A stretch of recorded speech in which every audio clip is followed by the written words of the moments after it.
You heard emanating from the far northwest was not the toppling of giant redwoods, but rather it was the crashing of a giant redhead and his team, the Portland Trail Blazers, as they fell from the championship throne of the NBA. In 1978, the final series was played between the Washington Bullets and the Seattle Supersonics. It went the limit in drama to a seventh game, which was to be played in Seattle. The Bullets would have to become only the third team in NBA history to win the seventh game on the road. Chances seemed slim. But when the Bullets returned home, they were the first championship team in Washington since 1942, when the Redskins took the NFL title from the Bears. For the Bullets story and more about 1978 in the NBA, let's go to Len Berman. It doesn't weigh much, and its cost is minimal, and yet it's the dream of every player who has ever laced up sneaks and played the sport of basketball. This is the NBA Championship Trophy, and in the year 1978, it became the property of the Washington Bullets. Their championship series with Seattle had more excitement than the Super Bowl. It lasted one game longer than the World Series, and yet when you mention the National Basketball Association, nobody accuses it of being our national pastime. But while the country may not have been taken by storm by the NBA again this past year, this particular city was, as the NBA in 1978 suddenly became the pastime of our nation's capital. 1978, the year for old standbys. Yankees and Canadiens and Cowboys all won titles again. And yet it was the Washington Bullets who were paying state visits, as this town, which had seen it all from Walter Johnson to Watergate, went basketball crazy. And while nobody was suggesting that this monument was really named for Kermit Washington, or that the free he was talking about was named Lloyd, or that they were printing new million-dollar bills here with David Thompson's picture on it, some of the machinations of NBA 78 were equally far-fetched. The face of the NBA map seemingly twitched uncontrollably. Philly's George McGinnis popped up in Denver, while Bobby Jones surfaced in Philly. Lloyd Free popped up in San Diego. Norm Van Leer in Milwaukee. Charlie Scott first in Los Angeles, and then again in Denver. And in a wild scramble, Marvin Barnes came to Boston. Kermit Washington went to San Diego. Tiny Archibald became a Celtic, while Sidney Wicks became a Clipper. Rick Barry gathered a bundle as a free agent in Houston. Marvin Webster found his fortune in New York. And don't think for a moment that only players were playing musical chairs. Coach Willis Reed got canned, so Red Holtzman popped back up in New York. Cotton Fitzsimmons wound up in Kansas City. Dick Vitale in Detroit. Larry Costello in Chicago.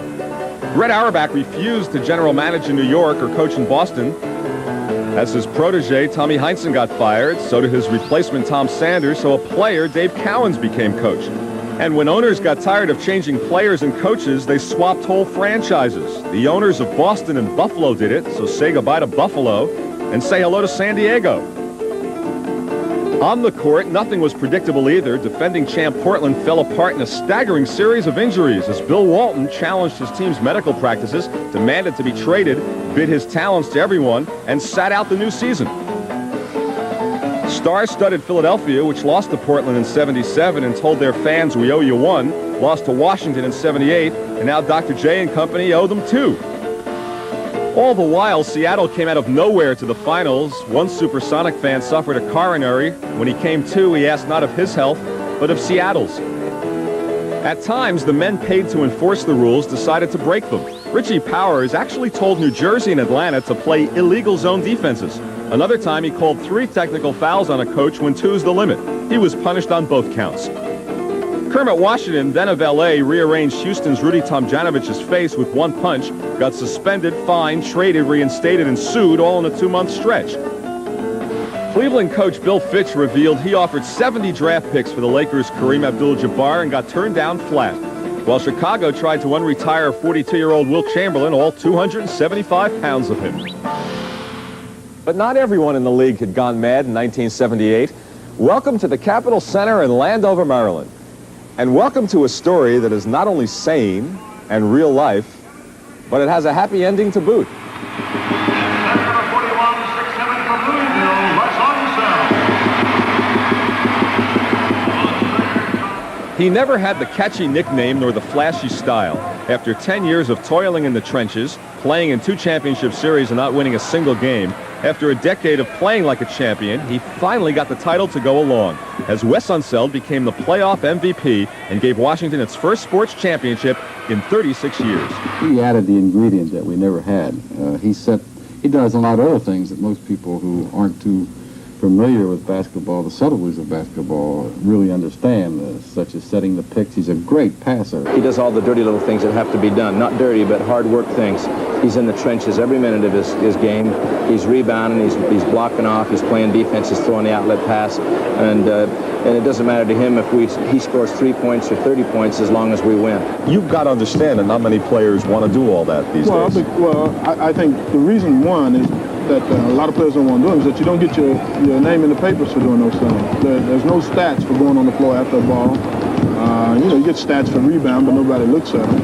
You get press for scoring. After 20 years of playing basketball, I don't need any more press. In fact, I'd rather not have any. But the other aspect of it, as I said before, the reason why I do it is because I get paid well to do those things. MVP, was that important to you? Not at all. No, it wasn't. It was a natural. He was the most valuable. He hit those shots when they counted at the end. After 9 months and 103 games, it all came down to one final 7th game and to free throws from a guy who had never come close to setting any records from the foul line. Well, as far as the free throws are concerned, I've seen them 1,000 times since then.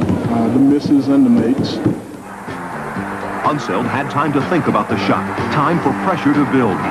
But Wes is the ultimate pro, and he put Washington up by 4. You remember your feelings the moment you knew you were a world champion of the NBA? Yeah, I just took a deep sigh. When I made that last free throw, I said, well, this is it. I guess emotion sort of took over, and I kind of hugged him. And it was a very special moment. I've said this before publicly, and I'm pleased to say it again. Wesley's the finest young man I've ever known in my whole life, bar none. And there were champions who didn't play for Washington, all-stars all.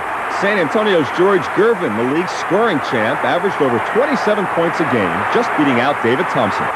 Chuck Robinson of New Orleans was the rebounding king. Bill Walton, the regular season most valuable player.